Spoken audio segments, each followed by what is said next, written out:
Krishna Prasthaya Bhutale Srimati Bhaktivedanta Swaminiti Namini Namaste Saraswati Devi Gauravani Pracharine Nirvishesha Shunyavari Paschata Deshatarine. Hare Krishna. Om Namo Bhagavate Vasudevaya. Om Namo Bhagavate Vasudevaya. Om Namo Bhagavate Vasudevaya. Om Namo Bhagavate Vasudevaya. Om Namo Bhagavate Vasudevaya. Om Namo Bhagavate Vasudevaya. Reading from Srimad Bhagavatam, Canto 2, The Cosmic Manifestation, Chapter 7, Scheduled Incarnations, Text 33.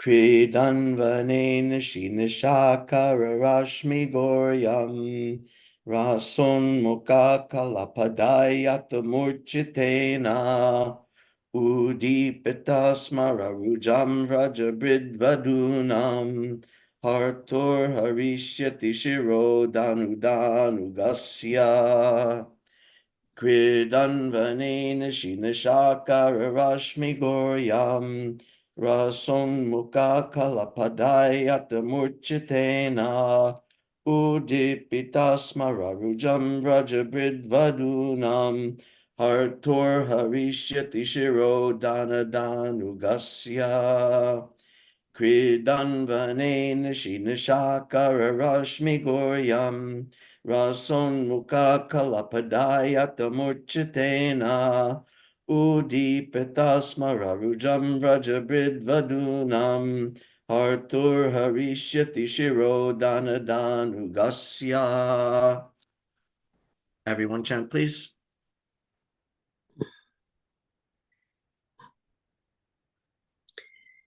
Kridan Vane Nishinishakara Rashmi Gauryam Rason Mukha Kalapadayata Murchitena Udipita Smararujan Vrajabhrid Vadhunam Hartur Harasyati Siri Dhanadanugasya. Hare Krishna. Kridam vane nisinisa rasam goryam rasam mukha kalapadaya murchitena udipita smara ruja rajabrit vadunam atu harishyati shiro dhanadanughasya.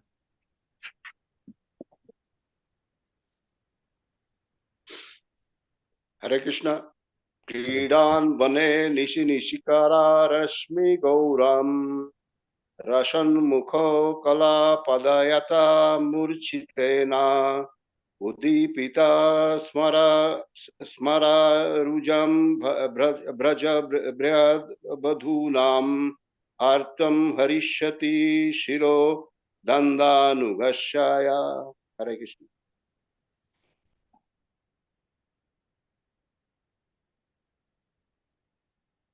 Anyone else?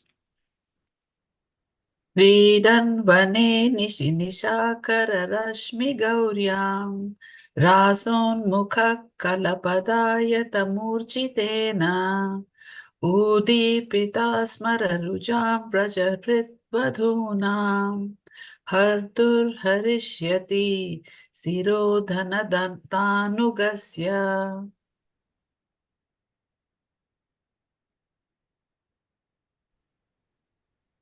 Okay, word for word translation. Kridan, while engaged in his pastimes. Fane, in the forest of Vrindavan. Nishi, nocturnal. Nishakara, the moon. Rashmi Goryam, white moonshine. Rasa Unmukha, desiring to dance with. Kala Padayata, accompanied by sweet songs. Murchitena, and melodious music. Udipita, awakened. Smararujam, sexual desires.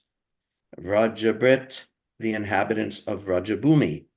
Vadunam, of the wives.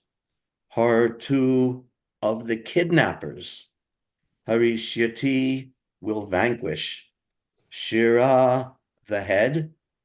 Danada anugasya, of the follower of the rich Kuvera. Translation by His Divine Grace Srila Prabhupada.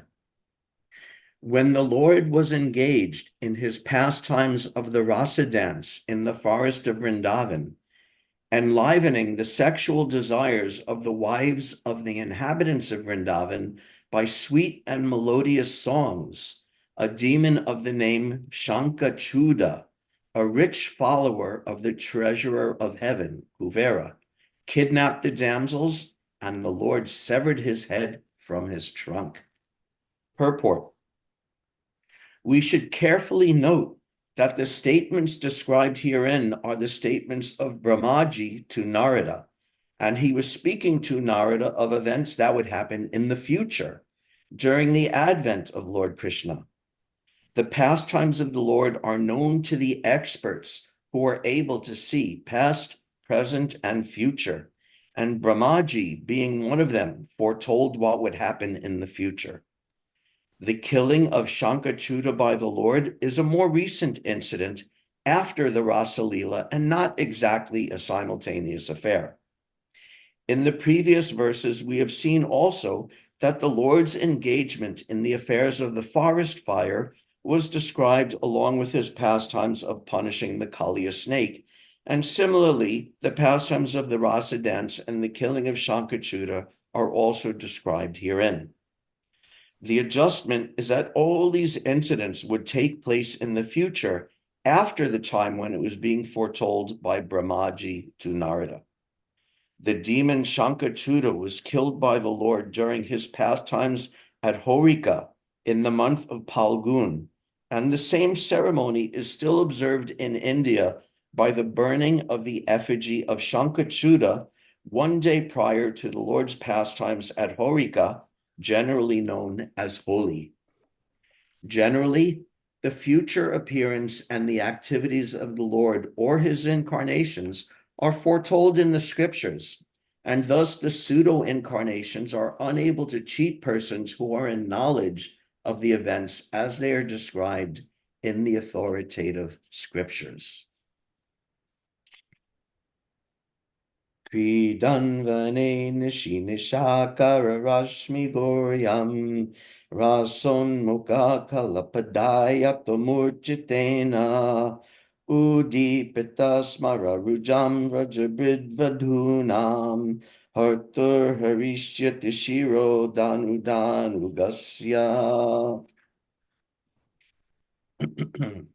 When the Lord was engaged in his pastimes of the rasa dance in the forest of Vrindavan, enlivening the sexual desires of the wives of the inhabitants of Vrindavan by sweet and melodious songs, a demon of the name Shankachuda, a rich follower of the treasurer of heaven, Kuvera, kidnapped the damsels, and the Lord severed his head from his trunk. Nama Om Vishnu Padaya Krishna Prasthaya Bhutale Srimate Bhaktivedanta Swaminiti Namine Namaste Saraswati Deve Gauravani Pracharine Nirvishesha Shunyavadi Paschatya Deshatarine. Hare Krishna, everybody. Good morning. I hope everyone's doing well. This is a very beautiful part here, this whole segment of the Bhagavatam, entitled Scheduled Incarnations. But after mentioning all the different normal avatars, now it's describing the activities of avatari, of Krishna, the source of all avatars, and recounting in seed form, in sutra form, all these different pastimes. And also it's significant, and Prabhupada mentions it several times in the purport, it's significant that Brahma is recounting these pastimes before they've actually occurred. So he knows them before they've even happened, at least to some degree. So how does a devotee know Krishna's pastimes before they even occurred? One point, very important point, is that these pastimes are recounted in the Shastra. Lord Brahma is from his four heads, the four Vedas are coming, so he knows all the Shastra very well. So by knowing the Shastra, he knows the pastimes of the Lord. Just like it hasn't happened yet, but we know in 428,000 years. I may have the wrong number there. We know in the future, Lord Kalki is coming at the end of this yuga. So we know also, like Brahma, we know a pastime and we can tell a little bit about it. He appeared in this such and such village. His father has such and such name. His activities are going to be like this and like that. So through Shastra, a devotee knows Krishna's pastimes, even if he didn't see them personally, or even if they haven't happened yet in this universe. Another point is that these pastimes are eternal. That, okay, Lord Brahma in his particular universe is recounting these pastimes, and they haven't happened yet in that universe. But these pastimes have been going on eternally in the spiritual world, and also in universe after universe, as Krishna travels from universe to universe in his pastimes. So in that way also, it's something that hasn't happened yet, but it's also something that's eternal and has eternally happened and is eternally happening. So that's another aspect of describing these pastimes that are so-called happening in the future.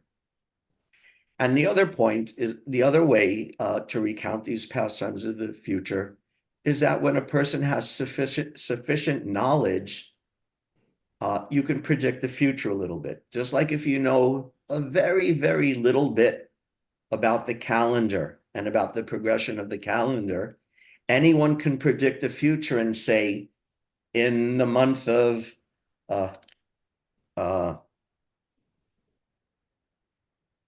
don't know, like in the month of Vaishaka or in the month of July, it's going to be hot. I'm predicting the future. It hasn't happened yet because I know the calendar. In Vaishaka, it's going to be hot. In Kartik, it's going to cool off. In Shravan, it's going to be rainy, right? We could. Someone can mute themselves. I'm hearing some voices in the background, please. So if you have a little bit of knowledge, you could make a general prediction like that. In winter, I can predict. In December, it's going to be cold. In Magh, it's going to be cold. In summer, it's going to be hot. I'm making a prediction based on a little bit of knowledge. And if your knowledge is even deeper, for example, in taking the weather, if you understand meteorology, if you've studied the weather, then you know, oh, in a year when there's El Nino. Has everyone heard of this El Nino? It's a phenomena where the trade winds blow in such a way that that heats up the United States more, so we have hotter summers. And for the past few years, due to global warming, but also due to El Nino, the past few years, the summers have been very intensely hot. So someone who has knowledge of that can also make a prediction. Oh, it's El Nino. The air pressure is like this. The trade winds are blowing like this. So he can understand it's going to be very, very hot. And then when El Nino's over and La Nina comes and the direction of the trade winds change, then an intelligent person can also predict the future. Oh, it's going to be not as hot. The summer's going to be a little cooler.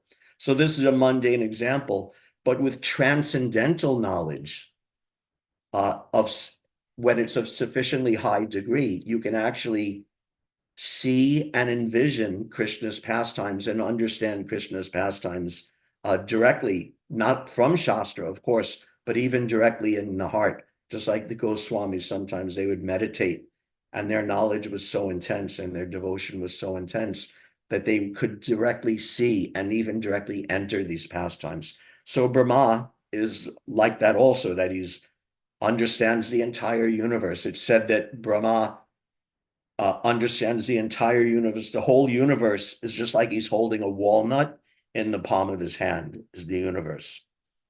So, and because he's a great devotee, he can understand all these pastimes are coming. And Prabhupada specifically stresses that with authorized knowledge, specifically from the Shastra, then we can understand Krishna's pastimes, we could hear Krishna's pastimes, and what do you say, pseudo-incarnations. So do so many cheaters, pseudo-incarnations, pseudo-avatars, cheaters who put themselves forth as avatars. All of these are defeated when one has actual Shastric knowledge of the appearance and disappearance of Krishna. Janma karma chame divyam. When you understand that, then you won't be taken in by cheaters anymore because you understand the actual appearance of Krishna. And that's some of what we're getting in this chapter. We're understanding the mysterious. This is said in the earlier chapter from the first canto about the incarnations of Krishna. That the mysterious appearances of the Lord, one after another, are coming. So it's mysterious, but when it's revealed to us by Shastra, by the Acharyas, and ultimately by our own spiritual knowledge and devotion, then it's not as mysterious. Then we could understand it and we won't be cheated anymore. And this is also a point why it's very important to not be overly speculative in understanding and recounting and meditating on Krishna's pastimes. There was one time one of the devotee artists, he had painted a picture of Krishna. And Prabhupada looked at it and said, so what is the idea? And he described something, Krishna's, I can't remember the details of it, but he said, Krishna's doing this or doing that. And Prabhupada said, is that a pastime from the Shastra? And the devotee said, well, Krishna's pastimes are unlimited. And Prabhupada said, yes, but you are not unlimited. So we're not unlimited. We should understand Krishna's pastimes in a very, straightforward and scientific and authorized way from the spiritual master and from the Shastra especially. I know this is also something that His Grace Vishnu Gadaprabhu has discussed many times in his Wednesday classes. And one thing I really love about Vishnu Gadaprabhu, he's not afraid to say, where did you hear that? What's the reference for that? So that's very good. That's a very good mentality and habit to cultivate. Where did this pastimes come from? Like it's often come up, pastimes. There are pastimes in Valmiki's Ramayana, which are authorized. And there are pastimes in Tulsidas Ramacharitamanasa, which don't have the exact same weight of authority as Valmiki's Ramayana or the Srimad Bhagavatam or the direct Vedic literature. So this is something to remember. So we should be so grateful. Prabhupada has given us Srimad Bhagavatam, Krishna book, and this chapter so nicely giving us these pastimes of Krishna in seed form, in sutra form. Just a brief mention, just like what was it previously? Just like one line, Govardhan Leela is described, killing this demon or that demon is described, defeating Kaliya is described just in one line or one shloka. So just giving us a taste. And then as we progress through the Bhagavatam, then when we get to the 10th canto or when we get to Krishna book, then we'll hear to all the details and intricacies and ins and outs of these different pastimes. But we're getting such a nice taste now. And what are the pastimes today? Rasa dance and the killing of Shankachuta. Very nice. Shankachuta in particular, Bhaktivinoda Thakur, we know that he describes the demons as in different, aside from their literal historical appearance, he's described them as representing allegorically different anartas. Shankachuta in particular represents being overly puffed up by name and fame and wealth and opulence, and also being overly attached to sensuality, especially to sex life, being overly attached. This is what Shankachuta represents. And as we look at the pastime, we'll understand this. Shankachuta was a servant of, what was the word? Danada. Dhanada is Kuvera. Dhanada means Dana Da, one who holds and distributes all the wealth. So that's Kuvera and Anugata or Anugasya. He had one follower, Shankachuta, and because he was the important follower, servant of a rich man, of the richest man, the treasurer of the demigods, he was apparently also had some great wealth. And generally, sadly, the tendency of someone with great wealth is to become very puffed up and also to become very lusty. So this is the disease that Shankachuta had. He was so lusty and so puffed up and so proud of his wealth and his strength that he actually thought that he could challenge the Supreme Personality of Godhead. So this is how puffed up and foolish and ignorant he was. And it was done at this time, at the time of Holi, or Prabhupada says Orika, which I suppose is a Indian or Bengali pronunciation. So this pastime occurred on or around Gorpanim, also called Holi, also called Palgun Purnim, also called Dol Purnim or Dole Yatra.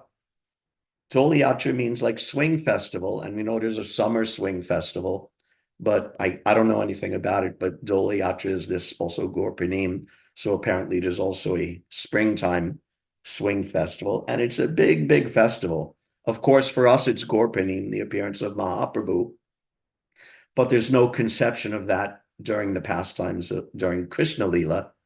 Mahaprabhu is not manifest there. So even at that time, during Krishna's time, this was a big, beautiful, very wonderful festival. This Holi, this Palgun Purnim festival, so fun. And we know of Krishna playing Holi with the gopis. It was such a fun thing that they would often do. And also its significance, this is also a springtime festival. So this is also the agricultural community, the farmer community doing their duties, their Krishi Goraksha duties, protecting the cows and doing agriculture. So especially in agriculture, not just in the spiritual world and not just in India, but in every traditional culture in the world, this springtime harvest time festival is a very common thing and part of every traditional culture. So this was also the case there. A very wonderful time of year. Things are greening and growing and maturing, and plants are growing and getting ready to be harvested. And everyone knows springtime is like a time of life and love and romance and growth and fecundity and fertility. So this Dole Yatra pastime is going on. Even in mundane, we know that the springtime is a time of growth and love and romance. Lord Tennyson, he wrote his poem. He said, "In the spring, a fuller crimson comes upon the robin's breast. In the spring, the wanton lapwing gets himself another crest. In the spring, a livelier iris changes on the burnished dove. And in the spring, a young man's fancy lightly turns to thoughts of love." So everyone knows springtime. That's why Valentine's Day is in springtime also, right? Springtime is a time of love and romance. So naturally, Krishna is going to have a wonderful festival with the gopis, a festival of love, a rasa dance in the springtime. His most famous rasa dance is the Vasant, what's the autumn one called? The autumn rasa dance? In Kartik, what's that called? What's the autumn season called? Can someone help me? The name's escaping me, no? Anyway, there's the autumn. Sharad, yes, Sharadiya Rasa Yatra. Thank you so much. I'm sorry I forgot that. The Sharadiya and the Sharad season in the autumn season. This is the most famous. But in the springtime, he would also have a very beautiful and wonderful rasa dance, and with a different mood. Autumn has its own mood. Spring has its own mood of young love and growth and fecundity, and the crops are ripening and harvest and all of that going on. So this is the beautiful festival that's going on. And it's called Holi, or Horika, Prabhupada would say. This is also associated with another pastime. The one pastime, let's see. Yes, in the pastime of Prahlad Maharaj. The story goes, I think this is recounted in the Vishnu Purana. It's not described in the Bhagavatam. In the Bhagavatam, it's described very briefly in passing that Hiranyakashipu tried to kill his son Prahlad. This is from the 7th canto. He could not kill his son by throwing him beneath the feet of big elephants, throwing him among huge fearful snakes, employing destructive spells, hurling him from the top of mountains, conjuring up illusory tricks, poison, starving him, severe cold, winds, fire, and water, or throwing heavy stones to crush him. So one of those was trying to burn him. And the pastime as described in the Vishnu Purana is that Hiranyakashipu's sister, I think it was, Holika, or Holi, she also was a yogini who had great mystic powers. And one of her boons, which she had received through her tapasya, was that she could enter a fire and not be burned. So she said to her nephew Prahlad, oh, my dear Prahlad, come and sit on your auntie's lap.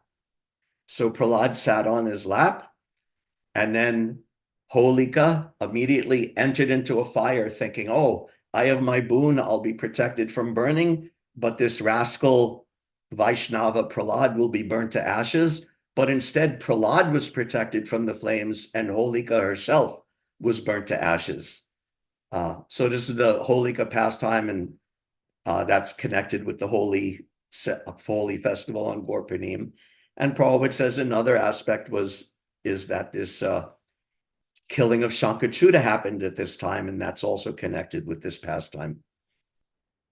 So this beautiful time of love and romance and fertility is going on. So naturally, actually almost every night, Krishna is going out into the forest with the gopis and having some kind of pastime or joking or singing or dancing or feasting or something going on. So at this time in the night, they're there and they're having this wonderful festival.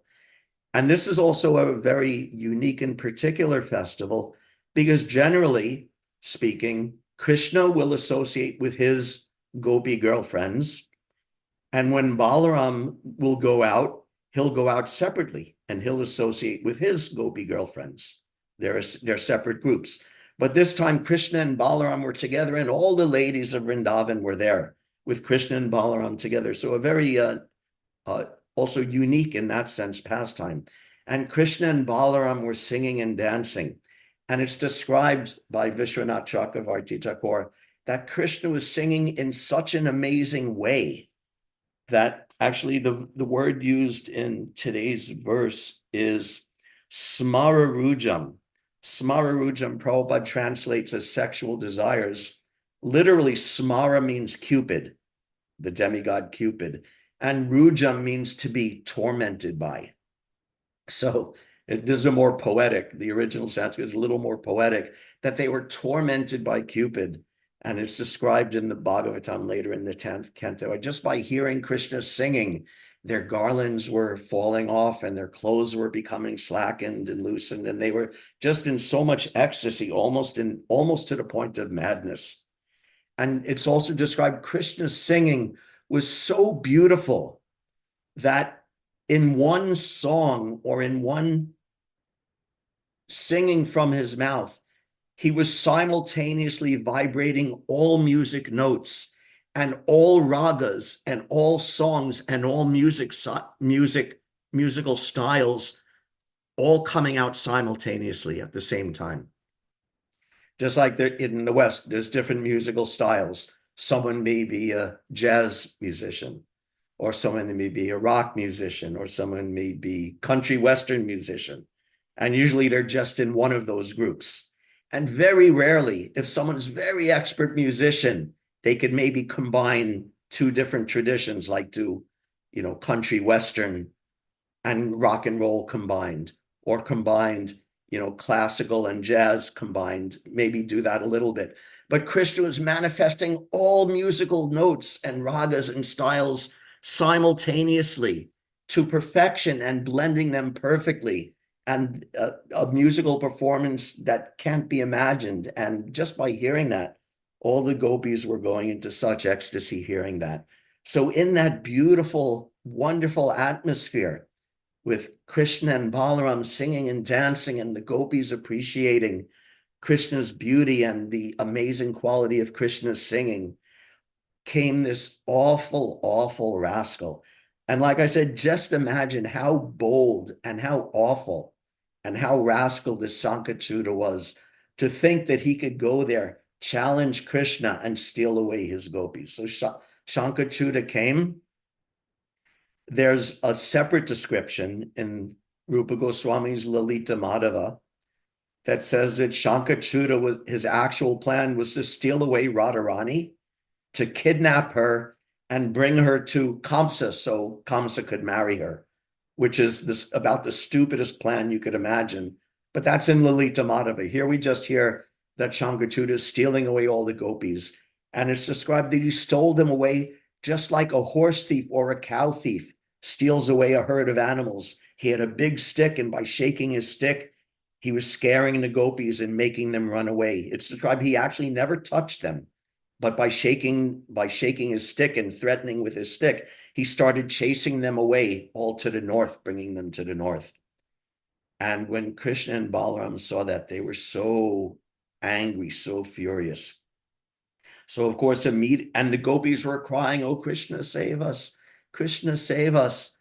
And Krishna was calling out, do not fear, I will save you." And he came running after them. And when Sankachuta saw how powerful Krishna was and him quickly approaching, just like a typical lusty, puffed up rascal, he immediately turned cowardly. And he left aside the gopis and he started running away out of fear for his life, as the cowardly rascal he was.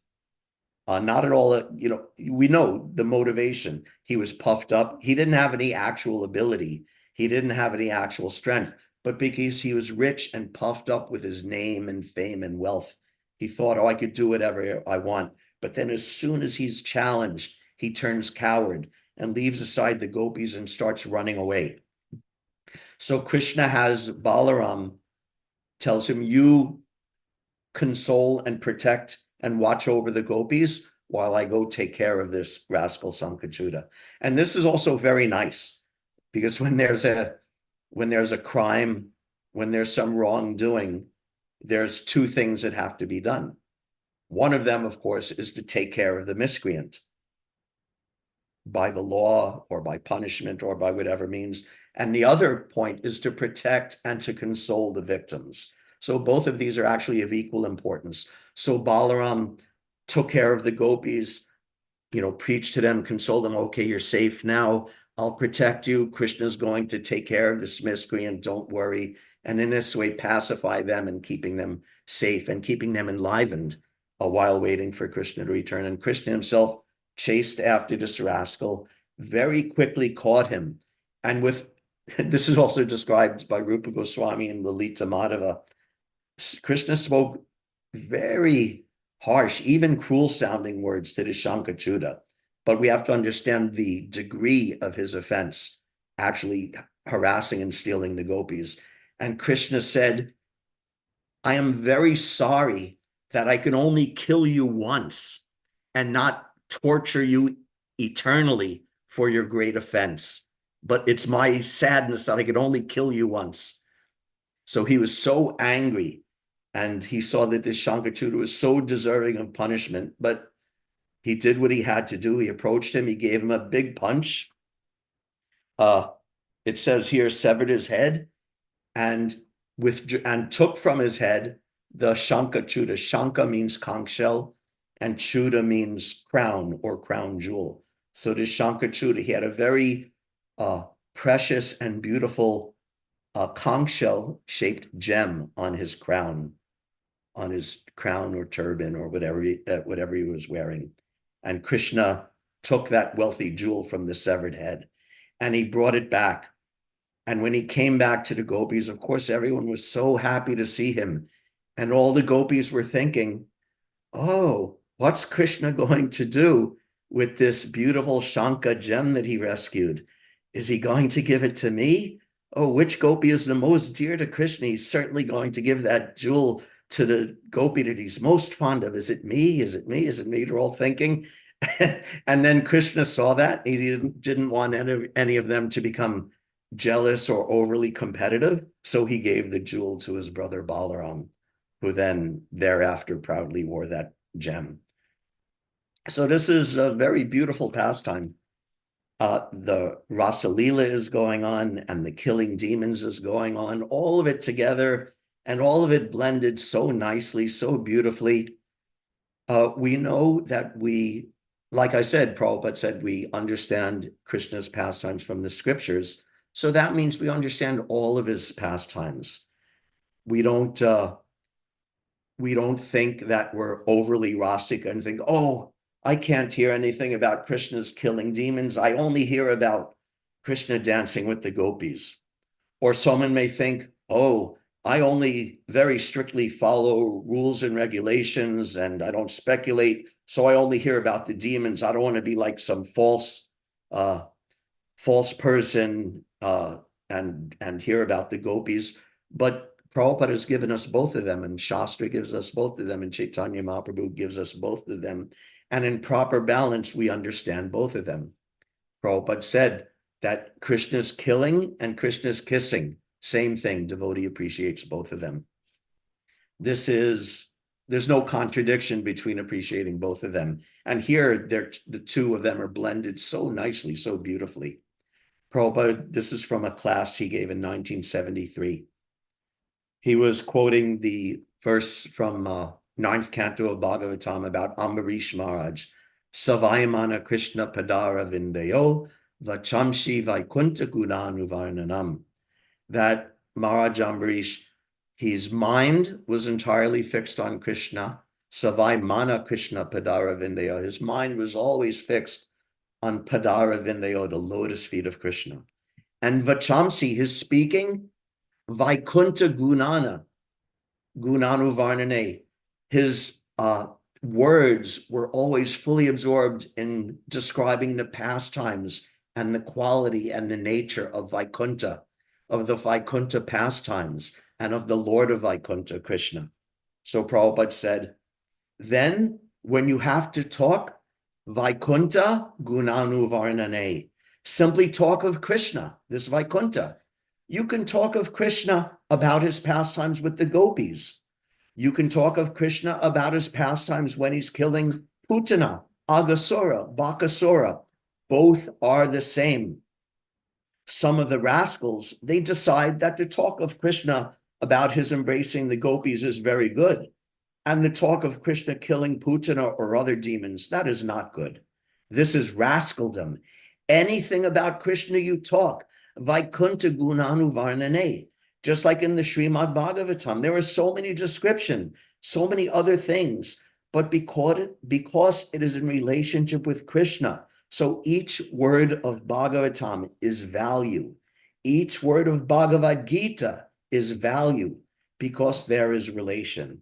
Similarly, if you dovetail everything in Krishna's service, everything is good. Everything is Vaikunta. That is Vaikunta. Vaikunta Gunanu Varnane. So this is another lesson we can get from this beautiful verse today.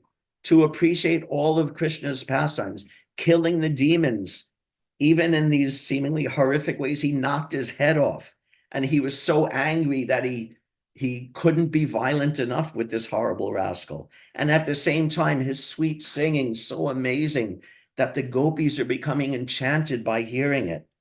And both in the same verse, but there's no contradiction. There's no distaste or incompatibility in hearing and appreciating these things. We appreciate all of it, and each of them gives us knowledge about Krishna and an attraction for different aspects of Krishna's personality and different understanding of Krishna and his pastimes and his philosophy, and just enriches or should eventually enrich our love and attraction and interest in him so much by hearing all of these things. Therefore, we read Bhagavad Gita, and we hear about killing the demons, and we also hear about his dancing and singing with the gopis, and all of these things synergistically combine to eventually make us Krishna consciousness. Vachansi Vaikuntha Gunanuvarnane. And as Prabhupada said in that Bhagavad Gita, in that class segment, he said, he actually analogized it not just in speaking, but he said in everything. Similarly, if you dovetail everything in Krishna's service, everything is good. In the same way, everything, our service, Krishna's pastimes, everything we do, if it's actually connected, if it's actually in touch with Krishna, then it's good. Hare Krishna. Thank you very much, everybody, for your kind attention. If there's any questions or comments, we can discuss now.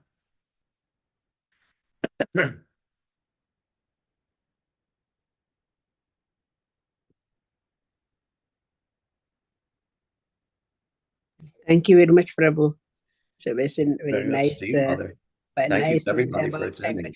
Sankachuda, and Krishna gopis, the dance. That was really enjoyable. Okay. Thank you very much for telling. Thank you. Hare Krishna. Thank you. Krishna. Anything else? Question or comment? Hare Krishna, Acharya Prabhu. Hare Krishna, Thank you Jonah. thank you very much for a wonderful class. It You're was welcome. very, very nice to hear these pastimes. They're just very pleasing to the ears and the mind. And I especially with the holy pastime and that coming up. Yeah, That's nice good to timing. know.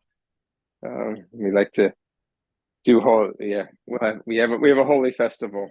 We started it last year because the devotees enjoy it so much, but it's good to know the roots of it.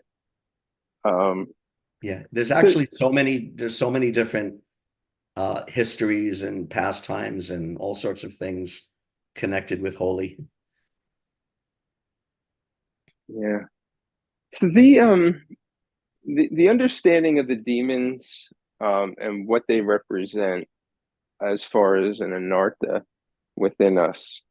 And I know Bhaktivinoda Thakur, he wrote on that. How should we understand it? Should we understand these as kind of allegories that these actually exist within ourselves, but they've actually they also existed in reality and in an actual person, Right. or should we just take it as how should we understand this? What's the appropriate way to try to process that's a it good as question. a devotee, as a sadhana bhakta? That's a very good question.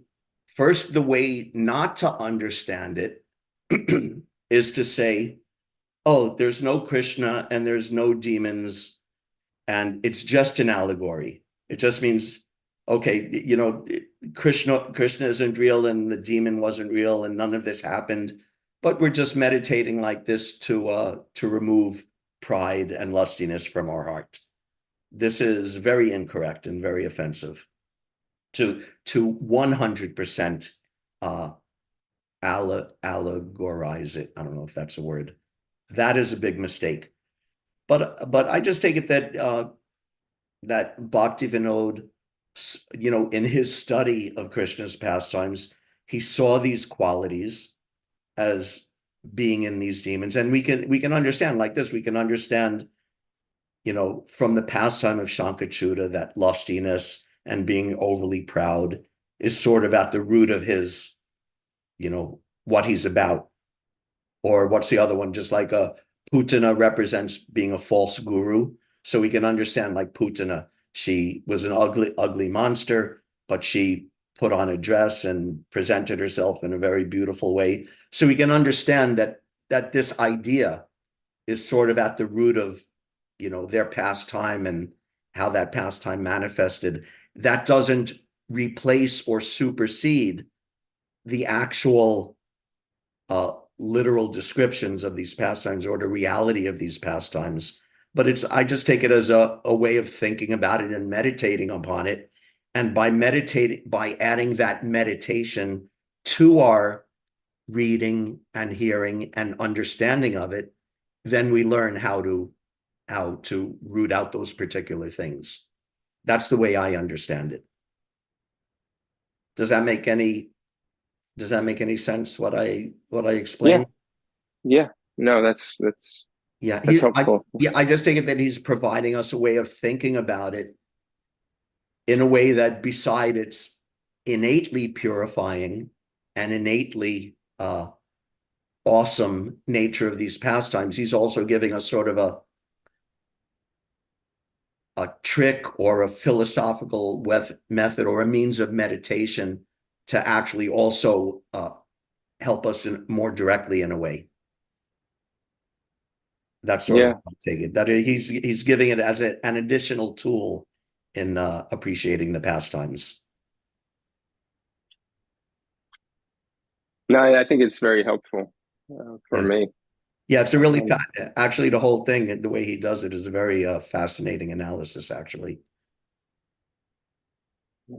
It also helps me to remember that Krishna is the destroyer of the demons, and not us. So when we look at lust, we look at pride and greed and false, Sure. falsities and things like that. That Krishna can actually kill those anarthas within our hearts, and we don't have to try to do it independently of Krishna. That if we surrender to Krishna through the process, Krishna will be the slayer of those demons. Actually, Prabhupada actually kind of does a similar thing in the Bhagavad Gita. Just like when in the Bhagavad Gita, when Arjuna addresses Krishna as Madhusudana, and I don't have it in front of me, but there's at least one, maybe more than one purport, where Prabhupada says that Arjuna is addressing Krishna as Madhusudana, the killer of a demon, Madhu, because Arjuna has these demons of doubts.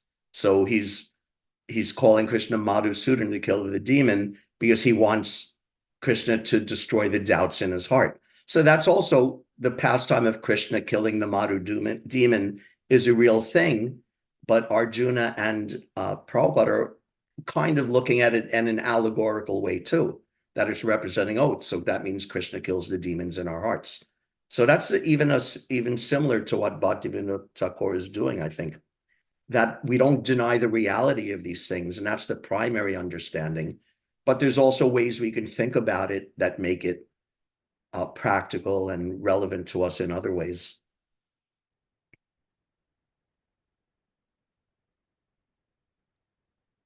Thank you, Prabhu. It's very interesting. Thank you, Hare Krishna. Anything else? Question or comment? But he also does it with Krishna and the demons are real. It happened. I think in the Bhagavad, now that you mentioned the Madhusudana, he calls it, kill it. I think he also the Keshi. I think he also refers to the Keshi demon as well, in calling out that. That's a great connection. And that may actually be the reference I was thinking of.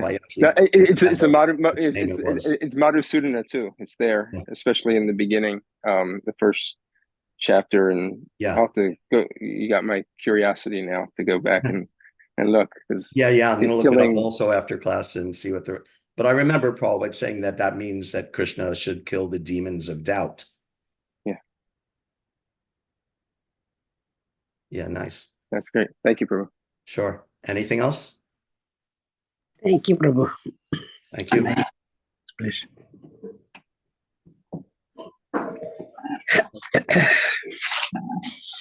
Okay, if that's everything, thank you very much, everybody, for your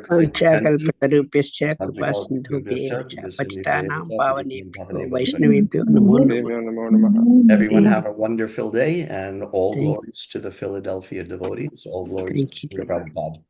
Thank you.